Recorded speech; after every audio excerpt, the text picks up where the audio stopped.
আসসালামু আলাইকুম বন্ধুরা, আজকে আমি আপনাদের বলবো আপনারা কীভাবে যেকোনো পেইড অ্যাপ ফ্রিতে পেতে পারেন। তো বন্ধুরা, ডিসক্রিপশনে একটা লিঙ্ক পাবেন, সেই লিঙ্কে ক্লিক করে আপনারা প্লে স্টোরে যেয়ে অ্যাপটি ডাউনলোড করে নিতে পারবেন।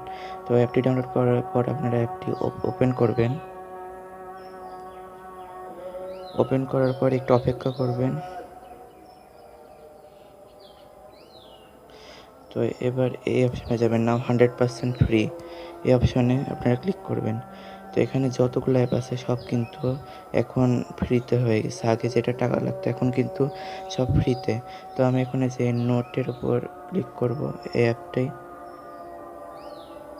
তো দেখেন অ্যাপের দাম ছিল আগে $2.49, কিন্তু অ্যাপটি এখন ফ্রি। তো এই জন্যে এখন আমি অ্যাপটি ফ্রি ইনস্টল করতে পারবো। তো বন্ধুরা, এরকমভাবে যে কোনো পেইড অ্যাপ আপনি ফ্রিতে ডাউনলোড করতে পারবেন। তো বন্ধুরা, ভিডিওটি ভালো লাগলে অবশ্যই লাইক করুন এবং সাবস্ক্রাইব করুন আমাদের চ্যানেল।